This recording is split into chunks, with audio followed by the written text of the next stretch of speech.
Guys, welcome back to our YouTube channel. It's me Shivani. അപ്പം നമ്മളിന്ന് വന്നിരിക്കുന്നത്, നിങ്ങൾക്ക് ആ ബോർഡിനകത്ത് എഴുതി വെച്ചേക്കുന്നത് തന്നെ, നമ്മൾ വന്നിരിക്കുന്നത് മരുത്വ മലയിലാണ്. അപ്പോൾ ഇത് നമ്മൾ രാത്രിയല്ല, നമ്മൾ വെളുപ്പാങ്കാലത്താണ് മല കയറിയത്. നമ്മൾ ഒരു വട്ടം ഇതിൻ്റെ വീഡിയോ ചെയ്തിട്ടുണ്ടായിരുന്നു മരുത്വ മലയിൽ. അന്നൊക്കെ നമ്മൾ ഏകദേശം 6 മണിയായപ്പോഴായിരുന്നു മല കയറിയത്. അപ്പോൾ നല്ല വെട്ടവും വിളിച്ചും ആൾക്കാരും തിരക്കൊക്കെ ഉണ്ടായിരുന്നു. ഈ പ്രാവശ്യം നമ്മൾ 5 മണിയൊക്കെ ആയപ്പോഴാണ് കയറിയത്. അപ്പോൾ നമുക്ക് ഒറ്റ വെട്ടമില്ലായിരുന്നു. ഒരു 6 മണിയാകുമ്പോഴേക്കേ വെട്ടം വരത്തുള്ളൂ. അപ്പോൾ വെട്ടമില്ലാത്തതുകൊണ്ടാണ് നമ്മൾ ഈ ടോർച്ച് ലൈറ്റൊക്കെ ആയിട്ട് പോകുന്നത്. അതാണ് ഈ കണ്ടത് നേരത്തെ. അപ്പോൾ അതുകൊണ്ട് തന്നെ നമുക്ക് വീഡിയോസൊന്നും കയറിപ്പോകുന്നതിൻ്റെ എടുക്കാൻ പറ്റത്തില്ല. അവിടെ നമ്മൾ ഏറ്റവും ടോപ്പിൽ വന്നപ്പോഴാണ് ഇച്ചിരി വെട്ടവും വെളിച്ചമൊക്കെ ആയെന്ന് നമുക്ക് പറയാം. അതുകൊണ്ട് തന്നെ ഇറങ്ങി വരുന്ന വീഡിയോസാണ് ഇതിൽ കൂടുതലും. ഇപ്പം നമ്മൾ നമ്മൾ കയറി ഏറ്റവും ടോപ്പിൽ വന്നിട്ടുണ്ട്. അവിടുന്ന് കാണുന്ന ഒരു തമിഴ്നാട്ടിലെ കാഴ്ചകളാണ് നിങ്ങൾ ഇന്ന് കാണുന്നത്. പിന്നെ മരുത്വ മല എവിടെയാണെന്ന് നിങ്ങൾക്ക് അറിയാമായിരിക്കാം. ഞാൻ ഒന്നും കൂടി പറയാം. മരുത്വ മല ഉള്ളത് തമിഴ്നാട് കന്യാകുമാരി ജില്ലയിലാണ് ഈ ഒരു മരുത്വ മല ഉള്ളത്. ഇനി നമുക്ക് നേരെ കാര്യത്തിലേക്ക് വരാം. കാര്യത്തിലേക്ക് എന്ന് പറയുമ്പോൾ നമുക്കിൻ്റെ ചരിത്രത്തിലേക്ക് വരാം. അപ്പോൾ അതിൻ്റെ ഫസ്റ്റ് ചരിത്രം എന്ന് പറയുകയാണെങ്കിൽ, ഗുരുദേവൻ ഇവിടെ 6 വർഷം ഇവിടുത്തെ ഔഷധ സസ്യങ്ങളെല്ലാം കഴിച്ച് 6 വർഷം തപസ്സിരുന്നു അല്ലെങ്കിൽ താമസിച്ചു എന്നതാണ് ആദ്യത്തെ ആ ഒരു ഐതിഹ്യം. സെക്കൻഡ് ഐതിഹ്യം ഈ ഒരു വരുന്നത് മരുത്വ മല എങ്ങനെ ഇവിടെ വന്നു എന്നാണ് സെക്കൻഡ് ഐതിഹ്യം. അല്ല, നമുക്ക് നോക്കാം. ലങ്കാപുരിയിൽ വെച്ച് നടന്ന യുദ്ധത്തിൽ നാഗാസ്ത്രമേറ്റ് ബോധരഹിതരാകുന്ന ലക്ഷ്മണന്മാരുടെയും അനുയായികളുടെയും ജീവൻ രക്ഷിക്കാനായി ജാമ്പവാന്റെ നിർദ്ദേശപ്രകാരം 4 സഞ്ജീവനികൾ തേടി ഹനുമാൻ ഹിമാലയത്തിലേക്ക് പോയി.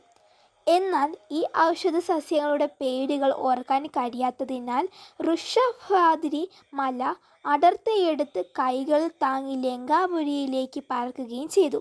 അപ്പോൾ അദ്ദേഹത്തിൻ്റെ കയ്യിൽ നിന്ന് വഴുതി വീണ മലയുടെ ഒരു ഭാഗമാണ് ഈ മരുത്വ മല എന്നാണ് ഈ വിശ്വാസം. അപ്പോൾ ഇതാണ് മരുത്വ മലയുടെ ഐതിഹ്യം ഓർ ഹിസ്റ്ററി. അപ്പോൾ നമ്മൾ മരുത്വ മല മീൻസ് മലയാളികളൊക്കെ മരുത്വ മല എന്നാണ് പറയുന്നത്. പക്ഷെ തമിഴിൽ അത് മരുന്ത് മാമല എന്നാണ് പറയുന്നത്. നമ്മൾ കേരളത്തിലൊക്കെ അതിന് മരുത്വ മല എന്നാണ് പറയുന്നത്. തമിഴിൽ അവിടെ മരുന്ത് മാമല എന്നാണ്. ഇപ്പം നമ്മളുള്ളത് ഗുരുദേവൻ തപസ്സിരുന്ന ആ ഒരു ഗുഹയിൽ നിന്നും കുറച്ച് മണ്ടയിലുള്ള ഒരു ഹനുമാൻ സ്വാമി ക്ഷേത്രത്തിൻ്റെ അവിടെ നിന്നാണ് ഇപ്പോൾ നമ്മൾ നിൽക്കുന്നത്. അപ്പോൾ അവിടെ നിന്ന് എടുത്ത ആ ഒരു റൈസും കാര്യങ്ങളുമാണ് നേരത്തെ കണ്ടത്. അങ്ങോട്ട് കയറി വരുന്ന വഴിയും കാര്യങ്ങളൊക്കെയാണ് ഈ കാണുന്നത്.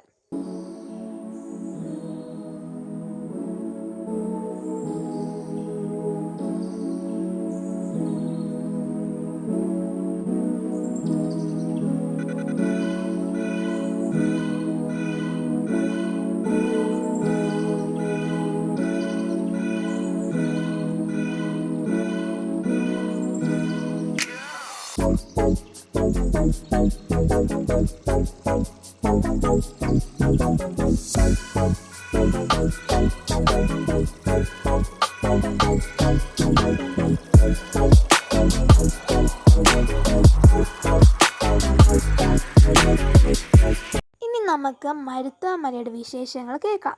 ഇനി ഇവിടെ പച്ച പൊതിച്ച പുൽമേടുകളോ കൊടുങ്കാടുകളോ വനമൃഗങ്ങളോ അവയ്ക്ക് പിന്നിൽ പതിയിരിക്കുന്ന കാടിൻ്റെ മക്കളോ ഒന്നും തന്നെ ഇവിടെയില്ല.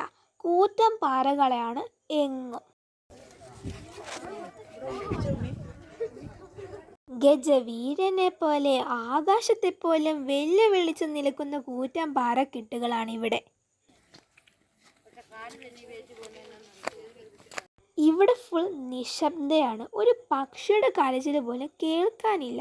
ചിലയിടങ്ങളിൽ തണൽ പോലുമില്ല. പക്ഷെ എങ്ങനെയായാലും മരുത്വ മല സുന്ദരമാണ്. മല മുകളിലേക്കുള്ള ഓരോ ചുവട് വയ്ക്കും തോറും നമുക്ക് അനുഭവിച്ചറിയാൻ കഴിയും.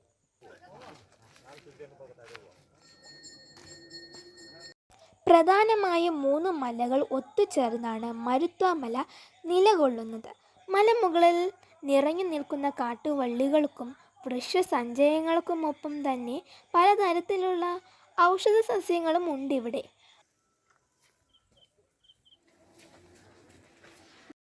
പിന്നെ ഞാൻ നേരത്തെ പറഞ്ഞായിരുന്നു, മരുന്നുവാഴും മല എന്ന പേരാണ് പിന്നെ മരുത്വ മല ആയി മാറിയത്.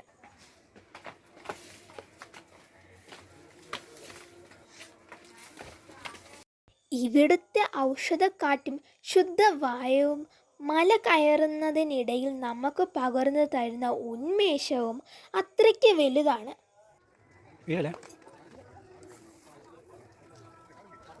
അതിരാവിലെയുള്ള മലകയറ്റം, സുന്ദരം മല കയറുന്ന സമയത്ത് ചുറ്റും കാണുന്നത് ആകാശത്തെ ചുംബിച്ചു നിൽക്കുന്ന മനോഹരമായ കുന്നുകളാണ്. ആദ്യം കുറച്ച് ദൂരം കയറിപ്പോകാൻ കൽപ്പടികളുണ്ട്. പാതയ്ക്ക് ഇരുവശത്തുമായി വലുതും ചെറുതുമായ പാറക്കെട്ടുകൾ, ഇടതൂർന്ന് വളരുന്ന പലതരം കാട്ടുചെടികളും കാണാം. മല കയറി പോകുമ്പോൾ പാറയ്ക്ക് മുകളിൽ കൊത്തിയ ഹനുമാന്റെ ശില്പമുണ്ട്. പോകുന്ന വഴിയിൽ ചിലയിടത്ത് ശിവലിംഗവും നാഗവിഗ്രഹങ്ങളുമൊക്കെ കാണാൻ കഴിയും. അത് കഴിഞ്ഞാൽ ചെറിയൊരു ആശ്രമമുണ്ട്. ആശ്രമവും കഴിഞ്ഞ് പോകുമ്പോൾ കാണുന്നത് ഒരു ഗുഹയാണ്. ഗുഹയുടെ മുകളിൽ സ്വരൂപാനന്ദ സ്വാമികൾ എന്ന് എഴുതി വെച്ചിട്ടുണ്ട്. അപ്പോൾ ഈ വീഡിയോ എല്ലാവർക്കും ഇഷ്ടപ്പെടുകയാണെങ്കിൽ നിങ്ങൾ ലൈക്ക് ചെയ്യുക, ഷെയർ ചെയ്യുക, കമൻറ്റ് ചെയ്യുക. ഈ യൂട്യൂബ് ചാനൽ ആദ്യമായിട്ട് കാണുന്നവരാണെങ്കിൽ ഒന്ന് സബ്സ്ക്രൈബ് ചെയ്ത് സപ്പോർട്ടും കൂടി ചെയ്യുക. അപ്പോൾ എല്ലാവർക്കും താങ്ക്സ് ഫോർ വാച്ചിങ്.